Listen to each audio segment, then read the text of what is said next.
What's up, guys? What's growing on? So I guess it's guess who's back? Costa Rica Farm Tour 2.0. Raining the whole way in yesterday. We got in, it was like a 8 or 9 hour drive from San Jose. Just absolutely ridiculous. Trees down in the road, traffic like no other. We are back in Puerto Viejo.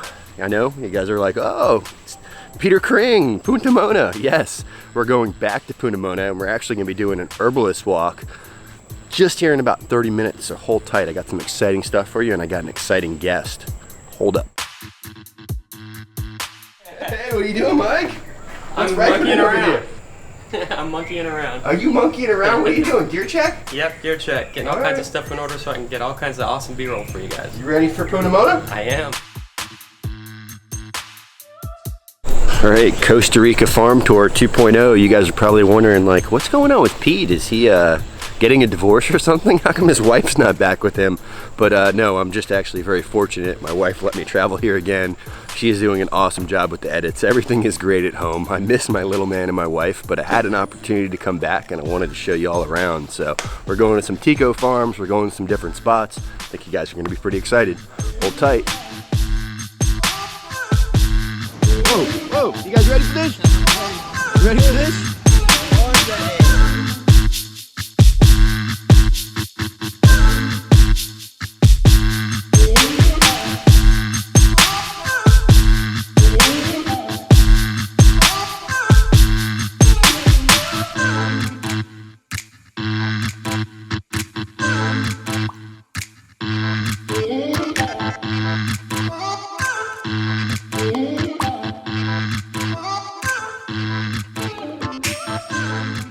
All right, guys, Costa Rica Permaculture Farm Tour 2.0, and I'm back at Punta Moana, and I've got a little surprise here for you today. I've got Sarah Wu, that is Stephen Brooks' wife. She's going to give us a little bit of an herbalist tour around this site. Hope y'all are ready. Hold tight. Hi, I'm Sarah Wu. I'm down here on the southern Caribbean coast of Costa Rica on the border of Panama at the Punta Moana Center for Regenerative Design and Botanical Studies. We're in the Gandoca Manzanillo Wildlife Refuge here. We're a mixed refuge full of plants and animals and all kinds of things, primary rainforest, lots of swamp. It's a really interesting kind of ecosystem to be in. Punta Moana is a 23-year-old permaculture farm, and so it's as an educational center primarily, but also we do retreats and events and those kinds of fun things, apprenticeships and permaculture courses and herbal retreats. So right now, one of the things that we're really well known for in the permaculture community and in the permaculture movement is our Chinampa system. It comes from an Aztec word, and essentially you're working with swamp to create ponds and raised areas, so like islands essentially. Sometimes they're super connected to each other, sometimes they're autonomous islands, because Chinampas can be done two different ways. And so Mexico City, which is now this like giant city, you know, it was at one point I think one of the larger cities in the world. Wasn't it like the most populous city maybe in the 90s? China's cities have far surpassed that now, but Mexico City is awesome. And the Aztec Empire, it's in the middle of not in the middle, it's on the edge of a lake that's kind of shaped like a bean or a peanut. We can look it up because I can't remember the name of it right now, that lake. But like, why would an empire put itself on an island? You know, it would put itself on an island because it has view all the way around, it's very secure, it's safe, but as the empire grows, where are they going to expand out to when they're on an island like that? And so where they were in this lake was very close to the edge, and so you know, the edge is like where in permaculture we talk about the edge all the time and use and value the edge because that's where all the diversity is. And so they're in the edge of this like lake, swamp, kind of shallow with the mainland. And so what they did, probably with a lot of slaves, is they dug these like deep trenches, and they would take like pilings, like hardwood pilings that they would drive down into the earth, fill them with earth, and then plant them. And so again, and where we see this a lot actually in modern development is the city of Miami is all Chinampa right now. And you can zoom out and look at it, but it's doing that. So it's like dredging, taking from the bottom and building up until you have islands. And so then, and it's water fed because the water table is very high. And so when we think about like swamp, what's swamp? Swamp is just the water table, but the water table above the earth. And so there's unique ecosystems in swamps, which can be quite dangerous to human settlement. And it's not meaning that like, you know, humans, we should just go and like drain all the swamps. You know, that's what we're seeing happen like in the Carolinas and everything. Like our wetlands are just being depleted like crazy. Because a human wants to settle there, but some humans do settle around swamp areas, like the Aztecs did around this island, like we did here in the Caribbean, and like people all throughout the Caribbean have done for a long time. And in other areas of the world, like I've also seen Chinampas in the Mekong in Vietnam, which are just spectacular. They're not calling them Chinampas, but it's this way of working with the edge between like the water and the land. And so what we're able to do is by, you know, raising up the land above the water table is we're creating this whole new habitat. And so we're able to retain water. We're not going to let it erode off the property. In modern development, that's like what we do is we make water just run, you know, right off the property, and it causes erosion and loss of nutrients is with erosion, but also a lot of pollution and majorly damaging ecosystems. And like when we're doing earthworks, you know, through the permaculture perspective and the ethics behind earthworks is that the earthwork needs to harmonize the landscape. It has to minimize our use of resources, minimize our impact, increase biodiversity in a balanced and positive way, as well as, if we're doing earthworks, benefit our human settlement that is also in harmony with the land. And so Chinampas are awesome again because what they do is they take this area of land that's very swampy. It's the biodiversity is usually quite low in swamps. Here you'll see we're going to go towards the back along the edge where we're going to step into some like primary rainforest corridors, little secondary rainforest as well, where the Chinampa meets the forest on that edge there, and we're going to see like all these crabs in the ditches. And what's really cool is when we started to build these Chinampas, we have a series of them here. This one in particular, which I'm going to take a guess, is probably 3 acres, something like that. If we're going to talk in hectares, it's probably 1.5 hectares, something like that. 4 acres maybe. It's a good sized piece of property, and it's really cool. Like if you look up as well, there's also this concept of keyhole garden design. There's keyhole forest design as well, which is amazing because when you're a keyhole garden, the intention is that you could sit on a bucket and touch your whole garden, right? And what we do in like development is we'll put in major roads, we'll cut through mountains, we'll do this stuff. And when I say development, I'm talking about like modern human settlement and the way that we've done things in this very like aggressive, not able to change back what we've done way. And so, you know, when we do that, we cut off the migration of animals, and the animals then aren't able to breed with each other. It becomes an island effect, you know? And so when we do these like keyhole garden, it's still able to reach like the human when we do a keyhole forest like this. And we didn't cut down forests. This was like cane, and this was like this cane called rangaya, which I can show you. We'll maybe talk about it in our plant walk. Super sharp. It's a great building material, but that's what this was, in swamp with mosquitoes, with crabs, with all this stuff. But then there's all these birds, and you can hear the birds all around us. And so just by cleaning up the cane, when we dug out the mud, we layered it on top of the cane. All of this right here that you're seeing, this was all hugelkultur beds at one point. And hugelkultur, I totally butchered that, but that one is German for hill culture, popular in permaculture strategies and techniques and stuff. And so what you do is you really like double dig down, you layer it up with all kinds of compost and logs and all that.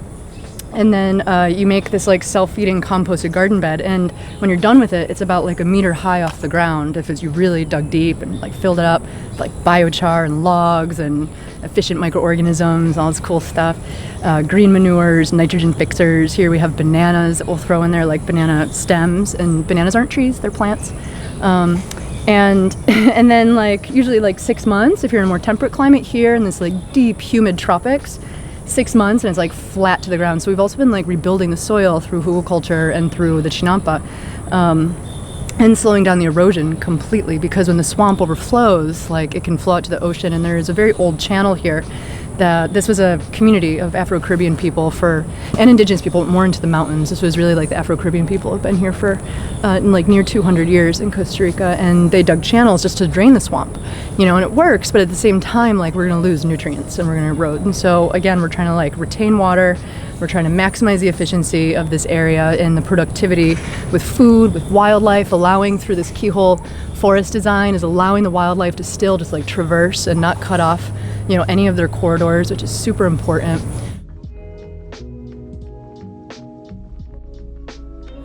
Look at the monkeys. All right, Mike, Oh, there's the howlers up there, Mike. Over here, we got a cool pan right here because You see there's. them up here? So these are the Aurea pendulas. They're the largest oriole. They're the ones making all kinds of noise. They do this really weird, like, and they'll like throw themselves over, and then they also make this like weird clicking. And their nests hanging here, they're like a pendulum, but also the bird itself swings, and so it's an Oriole pendula. What's really cool, so my friend Jonathan Sparrow wrote this book about Amazon medicine. He's an ethnobotanist, and he's telling a story about, he's from Ecuador, sailing like down the Amazon and taking samples of different bugs from each nest and like the unique microbiome within each nest to like develop like the health of the hatchling and imprint with his parents and be a part of the collective that way. So they're really cool. Sometimes I have an eggshell that I found once, and sometimes they'll drop their nests and they'll hang around the same tree for a while, but they'll colonize new ones. They're bullies. Like they'll definitely, like when other birds come around, you'll see them like chasing them out, and they're really loud and they're pretty fun. Yeah, I don't know what tree it's in. Then there's howler monkeys over there. What's interesting about Monkey Point, we're called Monkey Point, Punta Moana. We have howlers here, but we don't have whiteface because the Caribbean people used to eat the whiteface monkey. Their hands were a delicacy. And so the whiteface, like, no. So it's interesting because when you walk outside of like the property where the community really was here, like where they really habitated, is then you'll start to see whiteface monkeys. But like they don't come in, so they're like, don't go there, they'll eat you. They'll like eat you old babies. Even though it's not true, we're a vegetarian farm. I would never eat a whiteface monkey.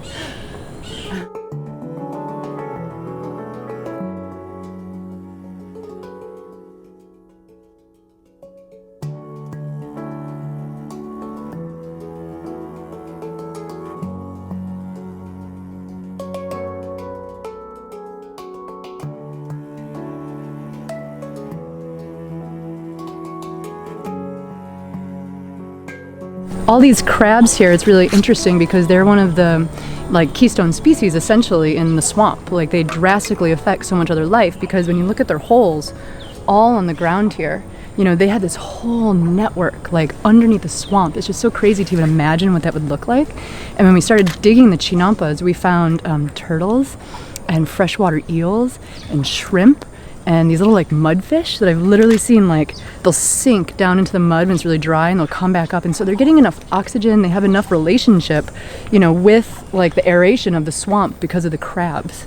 And so it's really interesting, but it's also, they're one of our biggest plagues here because crabs, like, you know, they walk on their side and they're kind of stubborn. They're actually a really funny animal. Like we interact with them a lot. They'll come into our kitchen and they'll like be acting one way and they'll be like, they don't see me. And then when you look at them, they go, like, stop. Oh, wow. You know, they're like, you don't see me. And all the cats have had like showdowns with crabs. They'll have showdowns sometimes with like the big gross bufo toads. They're a really cool animal, you know, but like in the Chinampa, when you're trying to grow food, especially the delicate stuff like early cucumbers and squashes and those kinds of things, they'll come and they'll snip it because they don't want to walk around it. And so what we do a lot is like with the black pots you'll see laying around, we cut out the bottoms and have to put those around. And that just keeps them away because then they just like hit the bucket and they walk around it. And then once they're bigger, they can't really cut it anymore. But when it's like a delicate, you know, plant, they can just, so they're really funny. They're called by the full moon to lay their eggs. And so while they're terrestrial right here and in this aquatic ecosystem, swamp ecosystem, they'll go out to the beach to wash their eggs into the beach on the full moon. You'll see like they get really big. Like these look little. So these are obviously new babies that made their way back up here and they're probably just trying to find their niche within their little crab community. But yeah, she'll be carrying like an egg sac here, and the female, it's this like huge claw, like big claw, and then they'll come back up. And so they get really like distracted sometimes by the kitchen light, and they'll come into the kitchen. Wow. They probably like the compost and stuff around the kitchen too, you know.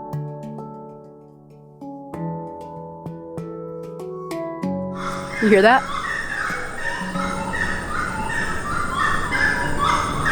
And then they're gonna go, oh, and then they'll stop.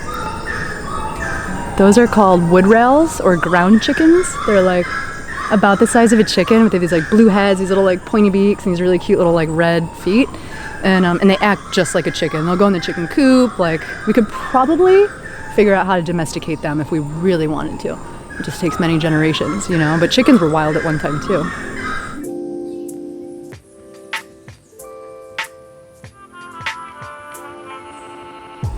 So you can see how the Chinampas work here is because we're at sea level. To create like an elevation to get the water to move out has to be really super gradual. And so it'll start, just by digging this little bit of a ditch that's like 12 inches, and it'll go down to like 13, 14, and it'll kind of keep going until they'll pour into one of the bigger Chinampas, and then they'll have a spillover as well. And so the water is it's moving, it's not staying stagnant. That's also one of the issues with swamps and human settlement are mosquitoes. They're vectors for disease, for dengue fever, for yellow fever, for malaria, for chikungunya, for Zika, for all this stuff. Like mosquitoes they're kind of, they're a part of Pandora's box, I guess, and have their role. A lot of animals eat them, and because of the Chinampas in particular and the abundant mosquitoes that can come from the swamp, is that we have so many dragonflies. And dragonflies, they're born in the water and then they take to the air and then they live the rest of their life in the air, and they're the best hunter for mosquitoes. And so like around dusk, you'll just see them like zipping all over. And we have a bunch of different kinds. I don't know all of their names. We also have damselflies. And the difference between a dragonfly and a damselfly is that the damselfly, when it lands, folds its wings back, and the dragonfly has two sets of wings on either side and holds them out.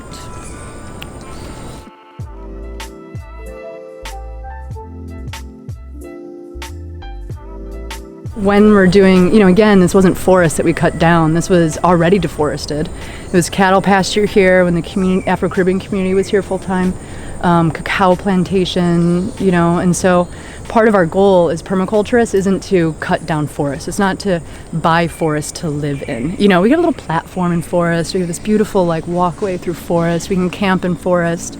Maybe make a tree house, but it's like the forest is the wild. The forest is not human settlement. And so what our job is in permaculture is to regenerate damaged ecosystems. And so it's buying up cattle pasture, and it's tearing up the cow grass, and it's getting food forests and soil built back up again. Here, there was a little bit of cattle pasture. We didn't deforest this, but we did cut back the cane. Oh, you can see the cane coming up. That's what all this is. Right? That's a mix of sugar cane too in there. But the grasses, they're pretty aggressive. They can become very abundant, and they're useful too. And so, we'll have those thrown in there, and we're essentially doing what's called the milpa. And the milpa in Spanish is where you grow your yucca. It's where you grow your corn. It would be like the Three Sisters if we were up north, where you grow some plantains. Since we're permaculture, we've got all kinds of nitrogen fixers plugged in there. We have hot peppers and passion fruit and all this stuff weaving through there that's food that are annuals. Or long annuals, not annuals that are 8 months and they're done kind of thing, but the annuals that have a little bit more of a life as we're also putting the food forest in. And so there are fruit trees in there that right now have this perfect ecosystem for them, because in the succession of the forest, it's they can't be in an open pasture. They'll struggle. It's they need to have that protection like we would if this was secondary growth happening, those weeds, those shrubs, those plants that live 4, 5, 6, 7 years that are going to be dropping biomass and bringing biodiversity in, the birds that live amongst them and everything. And then as those fruit trees grow up, and maybe we'll put in, along the edge, actually, because we always want to extend the forest, we also put in some endangered species like Nazareno, which is the purple heart, very threatened woods. To have Nazareno right now is kind of like having ivory. Manu negro, which is this other threatened species. Nisperos, all these really beautiful hardwood canopy trees will stay along the edge. And then this will become zone 4 right here, and this is going to be food forest. And so, in permaculture, we don't just design beyond our borders, we design beyond our generation. And really thinking about who's coming next, because we're not planting some of these trees for us to eat from.